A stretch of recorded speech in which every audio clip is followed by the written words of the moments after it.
In this section, we're going to take a look at physical applications of the integral. And so a number of various applications that we're going to look at throughout this section, the first of which involves mass. And you probably remember that mass is equal to density times volume, right? But that's just for a static sort of relationship between the density and the volume. And so if for some reason we had a density function that's variable, then we couldn't use this function mass equals density times volume, right? But if we do have this a thin bar, then what we could do is we could partition that bar, okay? And the bar has variable density. So for instance, we have a bar like this and we just partition it into equal segments, let's call them delta x. And so we know that the mass of that bar is going to be equal to the density, which is given by some density function at that point, times delta x, all right? And so what if we did that and we just added those up? And that would give us an estimate as to what the density of that function or the mass of that function is. However, if we could start cutting this up into smaller and smaller and smaller and smaller sort of partitions, then that would give us a better approximation. Infinitely, we would like, or ultimately, we would like an infinite number of these partitions. And so we can get to a Riemann sum if we know a density function, rho of x, and we know that the delta is going to be consistent, then we would just take the limit of the number of those partitions, take the density function at a specific point x sub I, and multiply it by the width at that point. And of course, as the number of partitions goes towards infinity, that means that delta x sub I goes towards 0. And that's just going to give us our definition of our integral. And so if we know the density function of a thin bar or some sort of thin object like a wire or something of that nature, we can find the mass of that by just taking the integral of the density function. So a couple of basic examples of this, right? So let's say we want to find the mass of a thin bar given the density function. So let's say our rho of x equals 1 plus sine x, and given by this domain pi fourths to 5 pi fifths. And so that would be equal to our mass, which is going to be equal to the integral from pi fourths to 5 pi sixths of 1 plus sine x dx. And that's pretty easy. By evaluating the integral, that's going to be x plus the opposite of cos x from pi fourths to pi 6, or 5 pi 6, excuse me. And then we can go ahead and substitute. So this is going to be equal to 5 pi 6 minus the cosine of 5 pi 6 minus the quantity if we substitute pi fourths. So that's going to be pi fourths minus cos of pi fourths. And that's where it's probably going to be helpful for us to have our unit circle to be able to evaluate those trig functions. All right, so let's just take the top half of the unit circle, do something like this.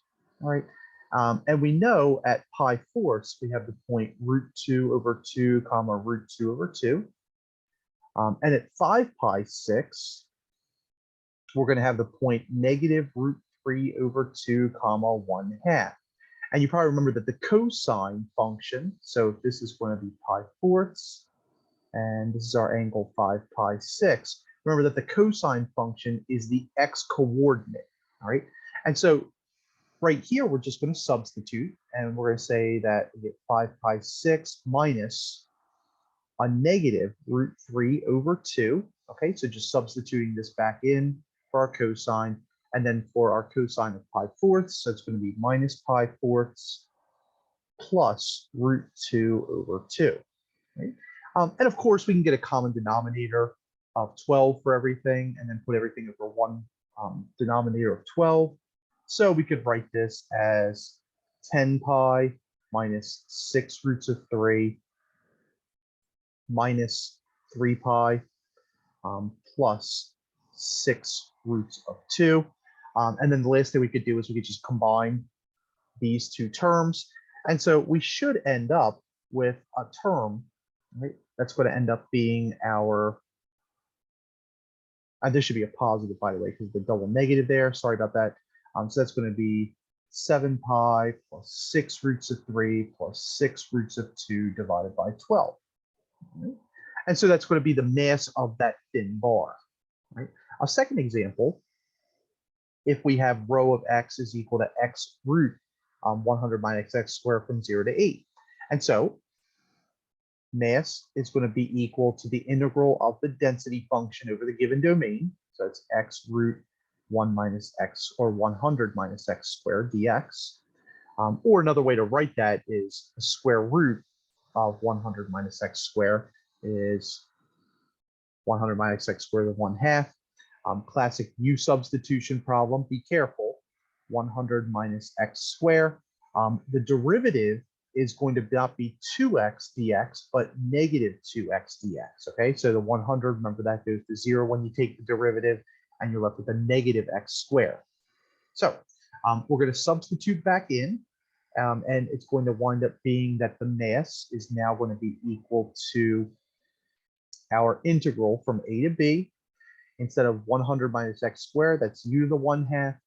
And then instead of x dx, we really should make this negative du over 2 to be x dx, right? And so that's going to be times negative du over 2, right? When we integrate, we're just going to add 1, divide by the new exponent, right? So this is going to end up being u to the 3/2 divided by 3/2.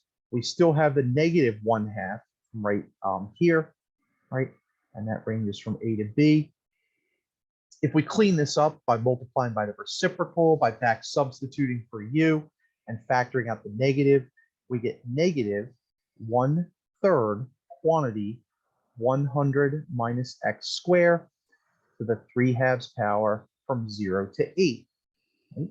Now remember that 0 does not wipe this out completely. Okay, so it's a common mistake that students will make, is that they just they think that a 0 just makes everything go away. It does not. So this is going to turn into negative 1/3 100 minus 8 squared to the 3/2 minus a negative 1/3 100 minus 0 squared to the 3/2, right? And then finally, if we go through and evaluate this, this is going to be negative 1/3. This is going to be 36 to the 3/2, right? 36 to the 3/2 is going to be 216. And then this is just going to turn into 1,000. So this is going to turn into plus 1,000 times a third. All right, so we have a positive there. And ultimately, this is just going to turn into 784 over 3. All right. And that should be our mass at that point. All right. Of course, if you don't trust the solution, you can always go ahead and use Wolfram Alpha. So these are just two examples of how to utilize the application of the integral to find the mass given the density function of some sort of variable thin object.